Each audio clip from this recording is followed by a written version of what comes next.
અન્યાશ્રય એટલે શું? તો કે પરંપરા પ્રાપ્ત અન્યાશ્રય હોય. ઓમ ભગવત સેવા કરતા હોય, સખડી ભોગ સુધીની સેવા પહોંચતા હોય, અને પાછા ઓલા બાપા કે દેવી શું કહેવાય, કુલ દેવતા શું કહે ને, કુલ દેવતા નહીં, ક્યાં બોલે, દેવી, કુલ દેવી કે ને, અમારા તો આ ઓલા બાપા છે, ઓલા કેવા બાપા કઈક નામે છે, હવે કે મારે નામ ન લેવાય કોઈના. એની જો હું પાછું ફરી વાર કહું, કોઈની શ્રદ્ધા કોઈનામાં હોય એનાથી અમને જરાય તકલીફ નથી, અમને કોઈ કષ્ટ નથી. સમજા? કોઈની શ્રદ્ધા કોઈનામાં હોય સારી વાત છે, ભગવાને મૂકેલી છે, અમે કોણ કેવા વાળા છે. પણ શ્રી મહાપ્રભુજીના સેવકોની શ્રદ્ધા તો કૃષ્ણમાં જ હોવી જોઈએ. આપણા કુલદેવી શ્રી યમુનાજી છે અને કુલ દેવતા શ્રી ગિરિરાજ બાવા છે, અન્ય કોઈ નથી. તો આપણે શું કરવાનું છે? તો વળી અહીંયા જઈને લંગોટાનો ચૂંદડી મનોરથ, ભાઈ એવું નથી કરવાનું. પણ તમે ઠાકોરજીની સેવા કરો, તમે ઘરમાં ઠાકોરજીની સેવા કરો, એમાં શ્રી યમુનાજીની, શ્રી મહાપ્રભુજીની સેવા આવી જાય છે. અલગ કઈ સ્વરૂપ પધરાવવાની જરૂર નથી. ઠાકોરજીની સેવા કરો ને, એમાં એ બધી જ સેવા આવી ગઈ. આપણે ત્યાં કે ને કે ભાઈ ઠાકોરજી પાસે મગાય નહીં, પણ ગિરિરાજજી પાસે મગાય, એટલે અહીંયા માનતા થાય. તો પછી ગિરિરાજજી કોણ છે? ઠાકોરજી નથી. શ્રી યમુનાજીની માનતા મનાય, ઠાકોરજીની ન મનાય, તો યમુનાજી કોણ છે? હમણાં તો શ્રી હરિરાયજી કહી દીધું, શ્રી હરિરાય મહાપ્રભુએ, કે ત્રણેય દેખાય છે જુદા, એક જ છે, એક જ સ્વરૂપ છે. એટલે જો માનતા ઠાકોરજીની ન મનાય, પ્રાર્થના પ્રભુ પાસે ન થાય, તો આ બે જગ્યાએ પણ ન થાય. તો અન્યસ્ય, ભગવાનને છોડીને જે કંઈ છે એમાં જાવું નહીં. જાવું નહીં એટલે શું? અપમાન કોઈનું કરવાનું નથી. પણ જે પરંપરા તમારા બાપ દાદા પણ માની લ્યો, પણ વાત શું છે કે માની લ્યો કે આપણા બાપ દાદા, આપણી ઉપરની પેઢીઓ જે છે એમાં અન્યાશ્રય હોય, એ અન્યાશ્રય કરતા હોય, ભલે એ કરતા હોય, આપણે સમજી ગયા ને, આજથી આપણે અન્યાશ્રયનો ત્યાગ કરી દેવાનો છે. કેવી રીતે? તો કે નંદરાયજીથી અન્યાશ્રય થઈ ગયો છે, જ્યાં ભગવાન સાક્ષાત બિરાજે છે એમનાથી અન્યાશ્રય થઈ ગયો છે, વ્રજ ભક્તોથી અન્યાશ્રય થઈ ગયો, અને પરંપરા પ્રાપ્ત અન્યાશ્રય કહેવાય. કોનું? તો કે ઇન્દ્ર યાગ કરતા હતા. ઇન્દ્ર આ પરંપરા પ્રાપ્ત હતું, દર વર્ષે કરતા હતા. પણ ભગવાને કીધું કે ભાઈ દર વર્ષે ભલે કરતા હો, હવે બંધ કરો, હવે ન હોવું જોઈએ.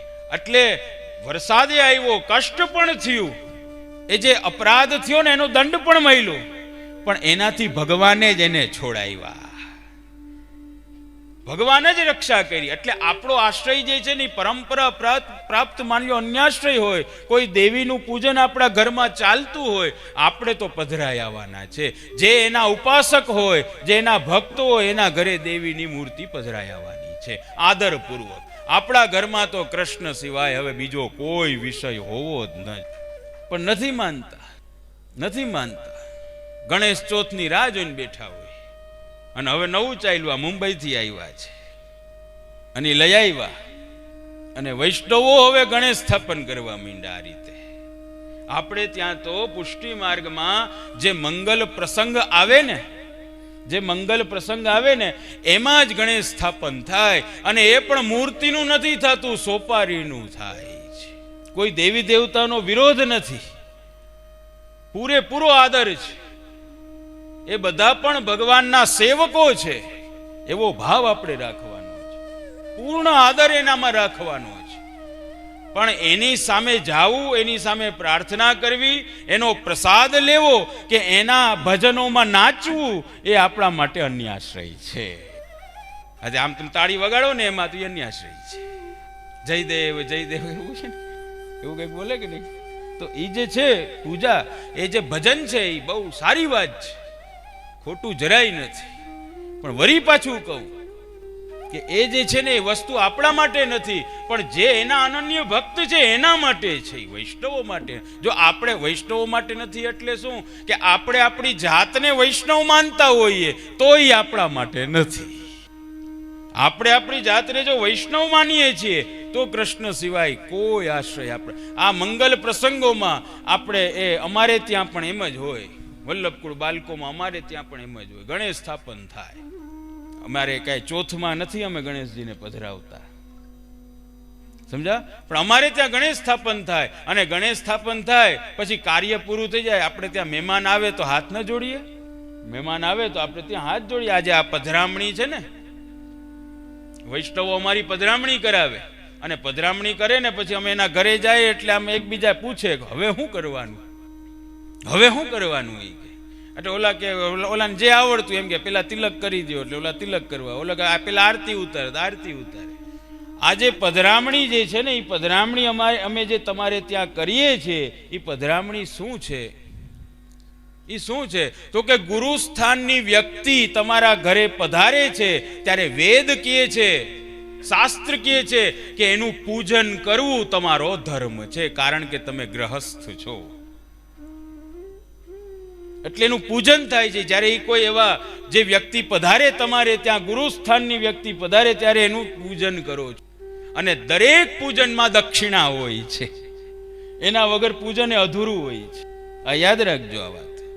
એટલે અમે વલ્લભકુળ તમારે ત્યાં પધારે એટલે સર્વપ્રથમ એમનું તિલક થાય, પછી એમને માલાજી ધરવામાં આવે, પછી એમને આરતી ઉતારવામાં આવે. આને કહેવાય કર્મ. અને શું કહેવાય? કર્મ. અને કોઈ પણ કર્મ દક્ષિણા વગર અધૂરું રહે છે. એટલે પછી તમે અમને ભેટ પધરાવો છો, એ ભેટ દાન કહેવાય. છૂટા ન લેવાય, છૂટા ન લેવાય. ઘણા તો ઊભા જ હોય, અમારા ચંસ્પર્શ થતા હોય, અને તમે જે ભેટ પધરાવો અમારા ચરણમાં એ શું છે? એ દાન છે. અને દાનમાં દીધેલી વસ્તુ પાછી લેવાય નહીં. જે દાનમાં તમે આપો નહીં પછી પાછું ન લેવાય. એટલે કન્યાદાન, ત્યાં પાણી ન પીવાય. જ્યાં તમે દીકરી આપી હોય એના ઘરનું પાણી પણ ન લેવાય, કારણ કે ત્યાં તમે દાન આપી દીધું છે, એટલે પાછું ન લેવાય. એટલે તમે અમને જે ભેટ ધરો છો ને દાન છે, અને દાન તમે જે અમને આપો છો એમાં છૂટા લેવા ઊભા ન રહેવાય. ઓલા તો ત્યાં જ ઊભા હોય, અને પાસે જે ઓલા ભેટ લેતા હોય એને કે આપજો તો 500 ના, ધરવા હોય 50 પણ લીએ 500 ના. કેમ તો કે બાર અમારે કામ આવી જાય. હે જોવો તમે. એટલે ગુરુ સ્થાનની કોઈ વ્યક્તિ પધારે તમારા ઘરે ત્યારે આ રીતે એમને આદર તમે આપો છો, એમનું પૂજન કરો છો, અને પૂજનમાં જે તમારી ઈચ્છા હોય યથાશક્તિ તમે એમને ભેટ ધરો છો. આ પધરામણી છે. તો એવી જ રીતે આપણા મંગલ પ્રસંગોમાં આ રીતે ગણેશજી પધારે આપણે ત્યાં. હકીકતી ગણેશજી કોણ છે એ પાછો મુદ્દો અલગ છે. આપણે જે સમજીએ છીએ એ નથી. આપણે એમ સમજીએ છીએ કે જે ગણેશજી એટલે મંગલ પ્રસંગ જેટલા છે એ બધા ગણેશજીથી જ મંગલ પ્રસંગની શરૂઆત થાય. વાત સાચી છે, પણ એ ગણેશ નામ કંઈક કોક બીજાનું છે. મહાદેવજી અને પાર્વતીજીના પુત્ર જે ગણેશજી જે છે ને એમનું નથી. કારણ કે જો મંગલ પ્રસંગ એમનાથી જ થતો હોય તો મહાદેવજી અને પાર્વતીજીના લગ્ન થયા ત્યારે ક્યાં ગણેશજી હતા? તો ત્યાં સ્થાપન શું થયું હશે? સ્થાપન તો થયું જ હશે ને કંઈક. તો ત્યાં એક ગણેશ સ્થાપન થયા, પણ એ ગણેશ જુદા છે. એની ક્યારેક ચર્ચા કરશું. તો અત્યારે સમજવાનું એ છે કે આપણે ત્યાં એટલે આવું ચોથમાં આપણે પધરાવા કે આપણે અન્ય દેવી દેવતાઓનું નૈવેદ્ય કરવું, આ છે તે છે, એ બધું આપણે ત્યાં એ પ્રકાર નથી. આપણે ત્યાં આપણે તો આપણા પ્રભુની સેવા કરો એને જોઈને જ આ બધા તમારા ઉપર પ્રસન્ન થઈ જવાના છે. હે તમે ઝાડવાને જળ આપો, જલ ક્યાં આપો? હા, તો આ બધે તો આફેડું વયું જવાનું છે. એવી રીતે આપણી બધો. અને હવે આમાં દેવી દેવતાઓની વાત નથી, ખાલી મનુષ્યોની પણ વાત આવી જાય. કોઈ પણ મનુષ્યનો આશ્રય આપણે કરવા, કોઈ પણ વ્યક્તિનો આશ્રય નહીં, કોઈનો આશ્રય નહીં. સાહેબ આ તમે અમારું કામ કરી દો ને. જેમ ઓલા માજીથી ભૂલ થઈ ગઈ ને, હા, જમીન માપવા આવ્યા તો માજી કીધું કે ભાઈ થોડીક જમીન આપી દે ને. તો તો એને વધારે વાંધો ને, માજી છે બિચારી, હવે કેટલા દિવસ રહેવાની. હવે એ માજી કેવા હતા, એની સાથે ઠાકોરજી બોલતા હતા, એની બુદ્ધિ બગડી ગઈ. આપણી ક્યાં વાત છે? કેટલી સાવધાની આપણે રાખવાની, એની બુદ્ધિ બગડી ગઈ, એ માજીની બુદ્ધિ બગડી. એ કે આ જમીન માપવા આવ્યા તો કીધું આટલી જમીન મને આપી દે ને વધારે. તો કે કાંઈ વાંધો ને, આપી. હવે આપી ને ત્યારે ઓલા માજીથી બોલાઈ ગયું, તે મને જીવાયડી, તારા લીધે મારું આ કાર્ય થઈ ગયું. આટલું કીધું અને પ્રભુ એને કહીને પધાર્યા કે હવે તારો માલિક આ છે, અમે નથી. હવે તું જાણ ને આ જાણે, તારો આશ્રય હવે આ છે, હવે અમે નથી. અને પછી માજીને મનમાં આવ્યું કે ઓહો, આ કેવડી મોટી ભૂલ થઈ ગઈ મારાથી, મારા પ્રભુ મારાથી નારાજ થઈ ગયા, આવો અન્યાશ્રય થઈ ગયો. ધ્યાન રાખજો વૈષ્ણવો, આમાં એવું નથી કે ભાઈ આપણાથી થોડી થાય, એ તો એનાથી થાય. આપણાથી કે આપણે તો ઘરે સેવા કરે, એની હારે તો બોલતા હતા ઠાકોરજી, તોય એની બુદ્ધિ ફરી ગઈ. આપણે સાવધાની રાખવાની. એટલે આપ શ્રી મહાપ્રભુજી આજ્ઞા કરે છે કે અન્યસ્ય ભજનમ તત્ર સ્વતોગમન મેવચ, પ્રાર્થના કાર્યમાં ત્યાં કોઈ પ્રકારની પ્રાર્થના ન કરવી. અને તો કે ત્યાં ન કરવી તો અહીંયા કરાય, ઠાકોરજીને તો કરાય ને. તો શ્રી મહાપ્રભુજી કે પ્રાર્થના કરવાની જરૂર ક્યારે પડે? શ્રી મહાપ્રભુજી કે માગતા નહીં, તમે કોઈ પાસે માગતા નહીં. તો કે ચાલો માગીએ નહીં, પણ ઠાકોરજી પાસે તો મગાય ને, ભગવાન પાસે તો મગાય કે ન મગાય? શ્રી મહાપ્રભુજી કે એની પાસે ન મગાય. કેમ ન મગાય? તો કે આજે તમે ભગવાન પાસે માગ્યું છે, કાલે તમે બીજા કોક પાસે હાથ ફેલાવશો.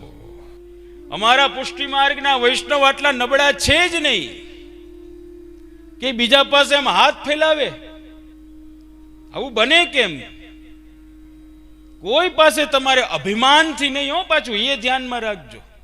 હું કોઈ પાસે ઝૂકું નહીં, એમેય નહીં, પણ અમારું જે કાર્ય છે એ અમારા પ્રભુની કૃપાથી જ સિદ્ધ થવાનું છે. આ ભાવ રાખીને પ્રાર્થના ન, તો કે પ્રાર્થના ન કરવી તો આ પૂરું થાય, અમારી ઈચ્છા છે એ પ્રાર્થના ન કરીએ, માગીએ નહીં તો અમને જોઈએ છે એ મળશે કે નહીં મળે? શ્રી મહાપ્રભુજી કહે છે કે અવિશ્વાસો નૈવ કર્તવ્ય, અવિશ્વાસો ન કર્તવ્ય સર્વથા બાધકસ્તુ. કેમ અવિશ્વાસ કરો છો?